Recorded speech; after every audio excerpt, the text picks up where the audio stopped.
Good morning, student. I am Mrs. Vandana Gamne from Hindi Madhyamik Vidyalaya, Nasik. Dear children, we are understanding the third poem of our syllabus, Basket Full of Moonlight. It's a very beautiful poem. Till this moment, we have studied the two parts of the poem. In these two parts, we know that the speaker of the poem is a small child. He is requesting the moon to give him moonlight. Why the child is demanding a moonlight from seeds of moonlight from the moon? Because he is living in a village. The village is a very far from the city, and the whole village goes to the work to city. And when the villagers came back to the village after their daily work, it becomes too dark, and the whole route is full of darkness. It's a very tough route. There are so many snakes and scorpions on the way. So the small child wants to saw small moons of moonlight on the paths, on both the sides of the paths. इस प्रकार से हम लोगों ने देखा कि एक छोटा बच्चा जो है इस पोएम में से, वो बहुत ही इनोसेंटली पोएट मून से चाहता है कि O moon give me moonlight और सीड्स ऑफ मूनलाइट. वो चाहता है कि मुझे बीज दो मूनलाइट के, ताकि मैं अपने गाँव के दोनों बाजू में वो सीड्स बो दूंगा और फिर बहुत बड़ी मूनलाइट वहाँ पे हो जाएगी, और तब जाके मेरा गांव जो शहर जाता है पर काम के लिए, तो वो जब वापस आएंगे तो रास्ता उनका टफ नहीं लगेगा, उनको कठिन नहीं लगेगा, अंधेरा नहीं होगा, और बिच्छू और सांप भी वहाँ रास्ते में दिखाई देंगे उन्हें, और फिर उन्हें तकलीफ़ भी नहीं होंगी. सो वो चाहता है कि बोना चाहता है मूनलाइट के सीड्स बोना चाहता है. आगे क्या होता है, छोटा सा पार्ट बाकी है पोएम का, हम लोग आगे देखना चाहेंगे. आगे मैं थर्ड पार्ट फिर से पढ़ना चाहूँगी. Just concentrate on the third part of the poem. I'm going to read page number 18, line number O moon. Just focus on the line. O moon, give me a basket full of moonlight on loan. I want to light the dark route so that my father returns early. I too want to hear fairy tales and stories from him. O moon, give me a basket full of moonlight. I want to sow seeds of moon on the sides of the path. By Sunil Sharma.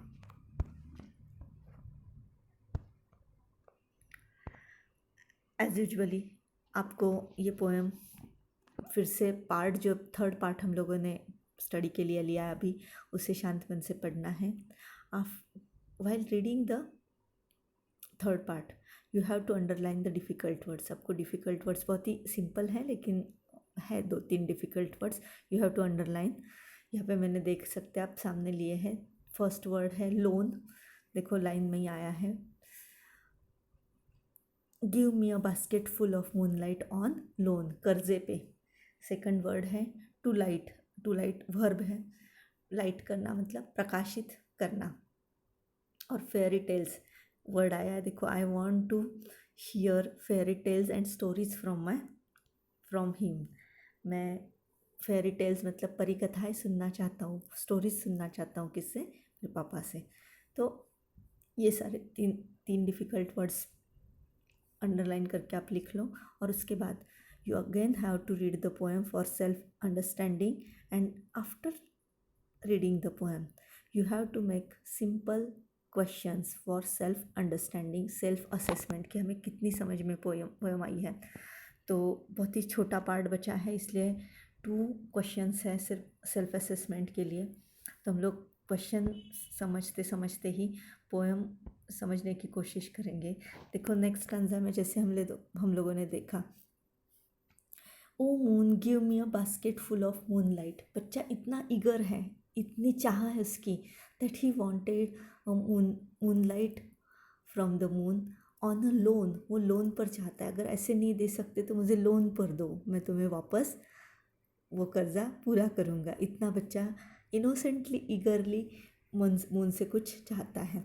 तो बच्चों next सवाल जो मुझे लग रहा है यहाँ पे ठीक बैठेगा, तो वो देखो ऐसा है, why does the child wants his father home early. Father, why does the child क्यों चाहता है कि उसके फादर घर पे जल्दी आए।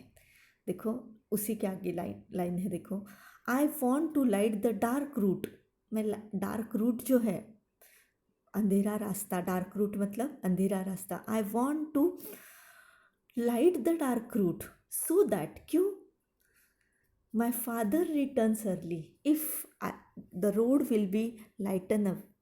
अगर रोड लाइटन हो गया, पूरा प्रकाशित हो गया, then my father will return early, मेरे फादर जो है वो घर पे जल्दी आएंगे।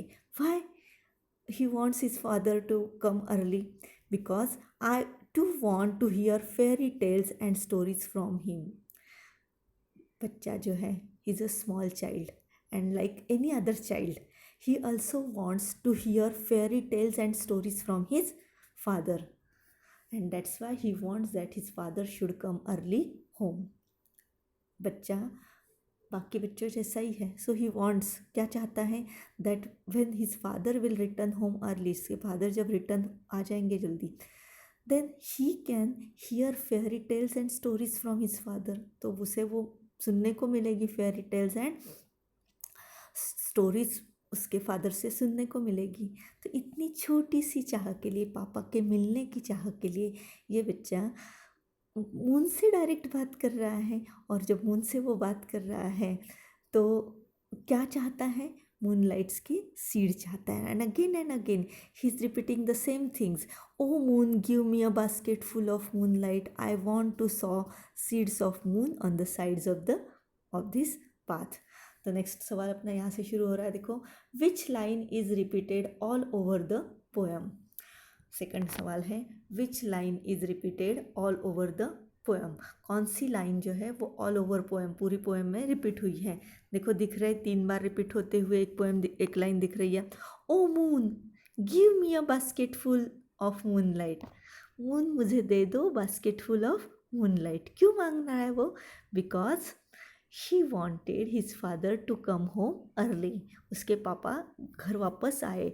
और ये लाइन रिपीट करके वो क्या दिखाता है, चाह दिखाता है, ईगरनेस दिखाता है, इंटेंसिटी दिखाता है, कितनी ज़रूरत है, इंटेंसिटी मतलब कितनी ज़रूरत है, कितना ईगरनेस है, वो दिखाने की कोशिश कर रहा है। तो जवाब क्या होगा आपका, the line O moon give me a basket full of moonlight is repeated thrice in the poem because the poet wants to show the intensity or the eagerness of his demand। तो इस प्रकार से 2 questions के साथ ही हमारी poem भी यहाँ पे समाप्त होती है। लेकिन पोएम जैसे भी आपको लग रहा है कि it's a very easy poem, और actually it's easy poem, you will have to, the next activity you will have to do is you will have to read the whole poem properly and then again understand the poem as a whole। हम लोगों ने ये poem 3 parts में समझी है, लेकिन आपको समझते समय इसे क्या करना है, पूरी समझने की कोशिश करनी है।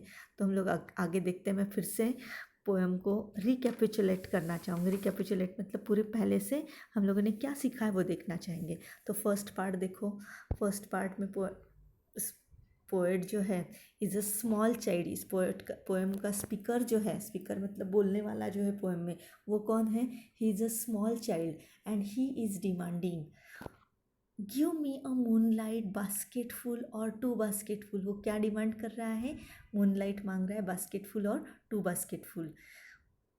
उसमें क्या होने चाहिए, विथ सीड्स ऑफ मूनलाइट, उसमें मूनलाइट के क्या होने चाहिए, सीड्स होने चाहिए।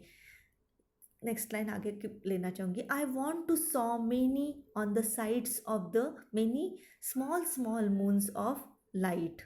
मैं सॉ करना चाहता हूँ, बोना चाहता हूँ, many small small moons of light. कहाँ से कहाँ तक, from city to my village, city से लेकर मेरे विलेज तक, on the sides of the path, दोनों साइड्स पे। The poet is the speaker of the poem is a small child, he requests the moon to give him basket full of moonlight. He wants to sow the seeds of moonlight from the both the sides of the path from village to the city, because the whole village goes to the city for the daily work. The whole village goes to the city for the work, and that's why he want to sow the moon, seeds of moonlight on the sides of the path. It becomes dark on the way it's back at my village is quite far. When all the villagers come home, it becomes totally dark because the village is very far from the city. And also, the route is tough and full of snakes and scorpions. The whole route is very tough. कैसा है route? Tough है. It is full of snakes and scorpions, and it is very far. Still, no bus, no cart flies from the village to the city. कोई बस या cart city तक fly नहीं होती, यानी जाती नहीं है. And again the poet is requesting the moon, oh moon, give me a basket full of moonlight, because when my father returns home I am asleep. जब मेरे father return होते हैं घर पे I am asleep, and when he goes back early in the morning while I am sleeping, जब भी मैं वो काम पे जाते हैं सुबह I am sleeping. And that's why again and again the poet is requesting or insisting the moon to give him the seeds of moonlight. If it is not possible to give me freely seeds of moonlight, the speaker says that give me the moonlight, seeds of moonlight on loan. Intensity बता रहा है, देखो बच्चा, कि मुझे कितनी ज़रूरत है, आप मुझे लोन पर दे दो, मैं वापस दे दूंगा. इस हिसाब से वो लोन पर मांग रहा है मून से basket full of moonlight, because she wants to light the dark route. वो रूट को क्या, डार्क रूट जो है उसे क्या करना चाहता है, पूरा लाइट करना चाहता है, so that his father will return home early. तब उसके फादर घर पे जल्दी आ जाएंगे, because he wanted to hear the fairy tales and stories from him. सबसे इम्पॉर्टेंट बात लास्ट स्टैंजा में आई है कि he wanted to hear fairy tales and stories from his father. उसके फादर से वो फेरी टेल्स और क्या सुनना चाहता है, स्टोरीज सुनना चाहता है, just like any other child. So this poem is divided into 3 parts. In the first part, the poet is demanding seeds of moonlight from the moon. In the second part, the poet describes why the speaker or the child wants the seeds of moonlight, because the route to the city is totally dark route. It is very tough route, it is very difficult route, and it is full of snakes and scorpions. And in the last part of the poem, the poet explains why he wants to light the dark route of the village, because he wants his father to come early home, because as usually each and every child wants his father should tell him stories or fairy tales. इस प्रकार से वो सुनना चाहता है fairy tales, and that's why this again and again the speaker is insisting the moon to give him basket full of moonlight. तो बच्चों, पूरी पोएम हम लोगों ने यहाँ पे समझने की कोशिश की है. इसके बाद आपको घर पे शांत मन से ये पोएम पढ़नी है. बहुत ही आसान है, एक सिंपल कंसेप्ट के आगे पीछे पोएम घूम रही है कि इनोसेंट संकल्पना है. एक बच्चा माँ से जिस तरह से कुछ मांगता है, उसी प्रकार से मून से मांग रहा है कि सीड्स ऑफ मूनलाइट मुझे दो, ताकि मैं गांव से शहर तक का सारा रास्ता मेरा लाइट से भर दूंगा, और फिर मेरे पापा वापस आएंगे और मैं उनसे कहानी सुन सकता हूँ. So it's a very basic simple theme of the poem. अब आपको इसको पढ़ना है. इसके बाद figure of speech and rhyming scheme जो है पोएम की, वो आपको ढूंढनी है. ये दोनों एक्टिविटीज़ जो है मैं कल के लेक्चर में आपको डिटेल्स में बताऊंगी, कौन सी फिगर ऑफ स्पीच आई है और अगर आप जनरली देख रहे हो तो कि there is no stanza, poem को कोई स्टांजा नहीं, हम लोगों ने 3 पार्ट्स में उसे डिवाइड किया है लेकिन इसको स्टांजा नहीं है, तो ऑब्वियसली इसमें राइमिंग स्कीम नहीं है। लेकिन जो कुछ भी है वो कल हम लोग पोएटिक एप्रिसिएशन का जो क्वेश्चन कवर करने जा रहे हैं उसमें देख लेंगे। तो कल तक के लिए आप अच्छे से पढ़ाई करेंगे, पूरी पोएम समझने की कोशिश करो and try to write down each and every answer of the questions given for the self assessment and try to solve the English workshop. Okay dear students, thank you very much.